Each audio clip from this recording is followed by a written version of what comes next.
வணக்கம் வணக்கம் வணக்கம். என்று சொல்லியே வில்லனி பாட ஆமா வில்லனி பாட தந்தருவாய் உரை மகளே. தந்தனத்தம் என்று சொல்லியே வில்லனி பாட ஆமா வில்லனி பாட தந்தருவாய் உரை மகளே. இது என்ன மாதம் தெரியுமா? அக்டோபர் மாதம். இது தெரியாதா? இதுக்கப்புறம் நவம்பர் மாதம் நம்ம ஊர் திருவிழா. அப்படியா? ட்ரெஸ் எடுத்துட்டியா? ஆளப்பாரு, இது ஜபமாலை மாதம். ஆமா, ஜெபமாலை மாதம். தந்தனத்தம் என்று சொல்லியே வில்லனி பாட ஆமா வில்லனி பாட வந்தருவாய் உரை மகளே. ஜெபமாலைன்னா அந்த 53 மணி வச்சு சொல்லுவாங்கல்ல, அதானே? அதான். இப்பதான் இப்படி சொல்றோம். ஆனா கிபி 3ஆம் நூற்றாண்டுல எப்படி சொல்லுவாங்கன்னு தெரியுமா? மெர்சி அக்காக்கு நேத்து என்ன சாப்பிட்டாங்கன்னே தெரியாது. அவங்க கிட்ட போய் கிபி 3ஆம் நூற்றாண்டுல எப்படி சொன்னாங்கன்னு கேக்குறீங்க? அந்த காலத்துல 150 கூழாங்கல் வச்சு ஒவ்வொன்றுக்கும் திருப்பாடலை சொல்லியிருக்காங்க. ஆமா சொல்லிருக்காங்க. அதுக்கப்புறம் தான் 53 மணி ஜபமாலை வந்துச்சு. ஆமா வந்துச்சு. மறை உண்மைன்னு ஒண்ணு சொல்லுவாங்கல்ல, அது எத்தனை எத்தனைன்னு தெரியுமா? அச்சோ மறந்துருச்சே. ஆமா மறந்துருச்சு. சரி சரி, நான் சொல்றேன், நீ கேளு. மகிழ்ச்சியின் மறை உண்மை திங்கள் சனி. ஆமா திங்கள் சனி. துயரின் மறை உண்மை செவ்வாய் வெள்ளி. ஆமா செவ்வாய் வெள்ளி.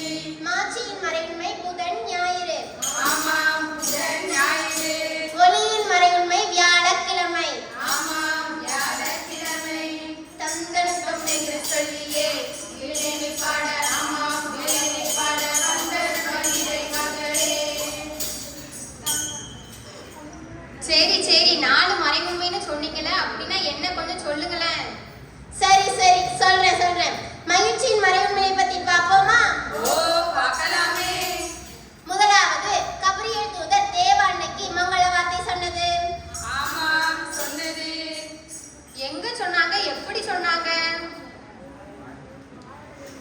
அருள் நிறைந்த மரியே வாழ்க ஆண்டவர் உம்முடனே பெண்களுக்குள் பேறு பெற்றவர் நீர். உம்முடைய திருவயிற்றின் கனியுமான இயேசுவும் ஆசீர் பெற்றவரே. புனித மரியாயே இறைவனின் மாதாவே பாவிகள் எங்களுக்காக இப்பொழுதும் எப்பொழுதும் எங்கள் மரண நேரத்திலும் மன்றாட வேண்டும் அம்மா.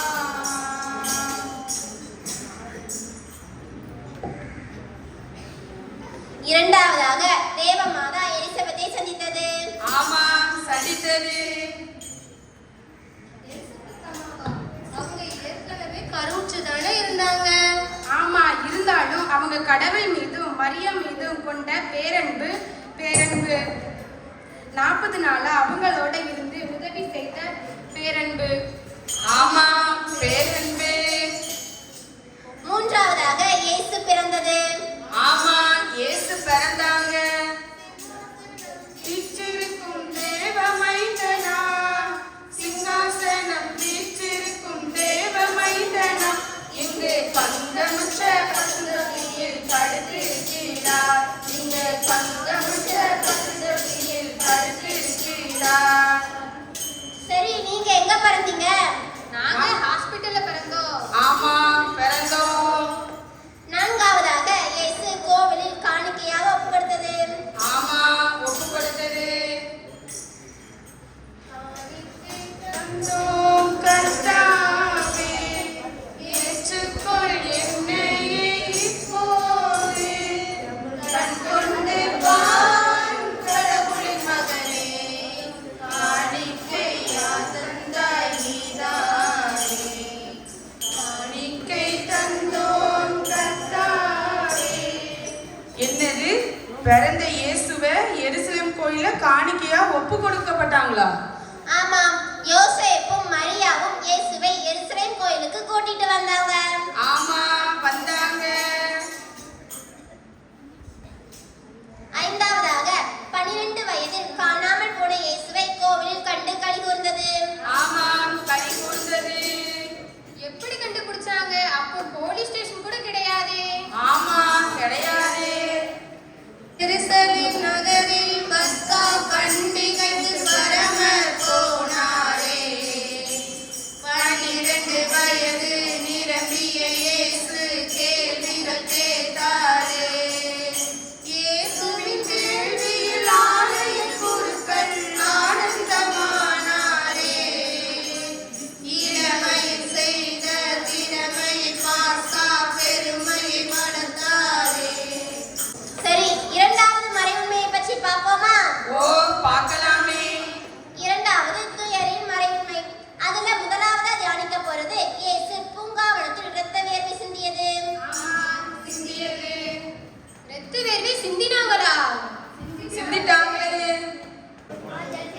யாரே தெய்வ நிந்தனை செய்பவர் என்ற பழியை சுமந்தாரே சிவப்பு அங்கியால் இயேசுவை மூடி சவுக்கால் அடித்தாரே இயேசுவை சிலுவையில் அறைந்தாரே தந்தனத்தம் என்று சொல்லியே விழினி பாடலாமா விழினி பாட வந்த கயிறை மகளே தந்தனத்தம் என்று சொல்லியே பாடலாமா விழினி பாட வந்த கயிறை மகளே.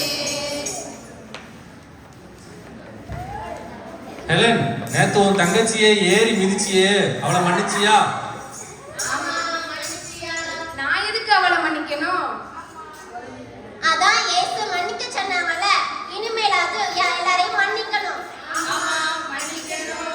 நாலாவதாக இயேசு சிலுவை சுமந்து சென்றது. நான் மட்டும் அங்க இருந்திருந்தேன்னா அப்படி நடக்க விட்டிருக்க மாட்டேன். அதை நீ இப்ப கூட செய்யலாம். எப்படி எப்படி கரைந்தால் கன்னத்தை காட்டச் சொன்னேன். தீமை செய்தால் நன்மை செய்யச் சொன்னேன். கன்னத்தில் அறைந்தால் கன்னத்தை காட்டச் சொன்னேன். தீமை செய்தால் நன்மை செய்யச் சொன்னேன். இதற்கு மேல் நான் என்ன கேட்கின்றேன்? இதற்கு மேல் நான் என்ன கேட்கின்றேன்? வெறும் வாழ்க்கை அல்ல வாழ்ந்து காட்டிவிட்டேன். வெறும் வார்த்தை அல்ல வாழ்ந்தும் காட்டிவிட்டேன். தந்தனத்தம் என்று சொல்லியே விழினி பாட ஆமா விழினி பாட வந்த கயிறை மகளே தந்தனத்தம் என்று சொல்லியே விழினி பாட ஆமா விழினி பாட வந்த கயிறை மகளே. ஐந்தாவதாக இயேசு சிலுவையில் இருந்து அடக்கம் செய்யப்பட்டது. நமக்காக இருந்து மூன்றாம் நாள் நமக்காக உயிர்த்தெழுந்தார். வில்லியம் அண்ணன், அதானே ஈஸ்டர். ஆமா, உனக்கு கூட தெரிஞ்சிருக்குதே. ஆமா தெரிஞ்சிருக்குது. என்று சொல்லியே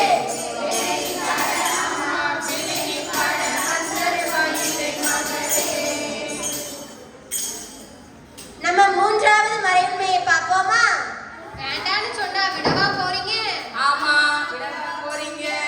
தந்தனத்தம் என்று சொல்லியே ஆமா விழினி பாட வந்த கயிறை மகளே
என்னது ரசமா? கல்யாண வீட்டுல ரசமா? எங்க ஊர்ல எல்லாம் கறி குழம்பை தவிர கல்யாண வீட்டுல ரசத்துக்குலாம் சான்ஸே இல்லையே.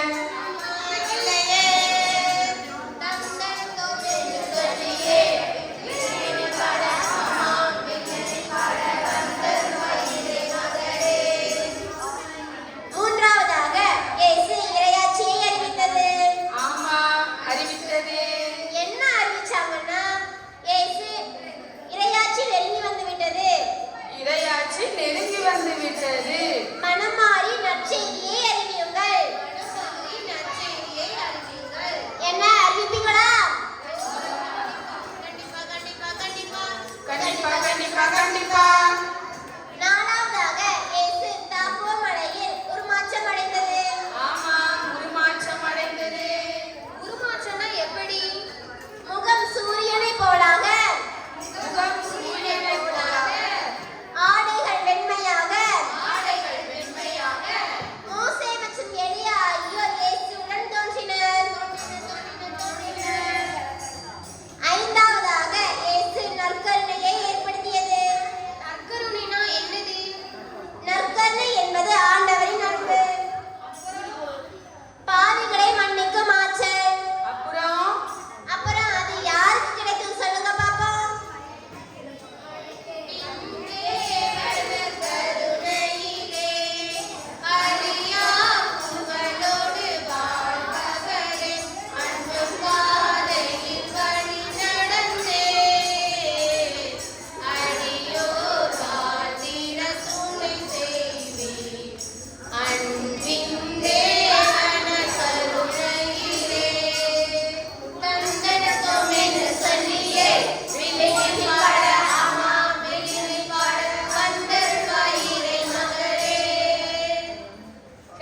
நேத்து நீ உன் நிழலை பார்த்து பயந்தல்ல? ஆமா, நிலைய பார்த்து பயந்து. இப்பதான் எனக்கு புரியுது. இது வெறும் ஜபமாலை மட்டும் இல்ல, 53 மணியில் எத்தனை அற்புதம் உள்ளது.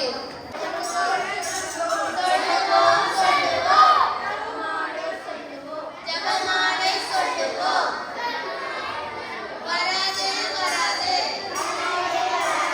தீமையே வராது. வராது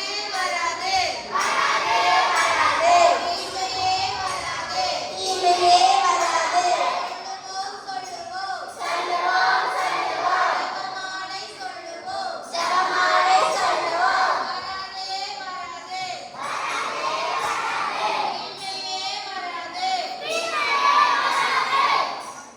எப்படி சொல்லுவோம்?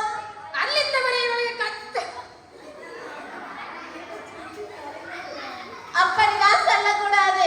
இதயத்துல இருந்து அனுபவம் புரிஞ்சு சிந்தித்து தியானித்து சொல்லணும்.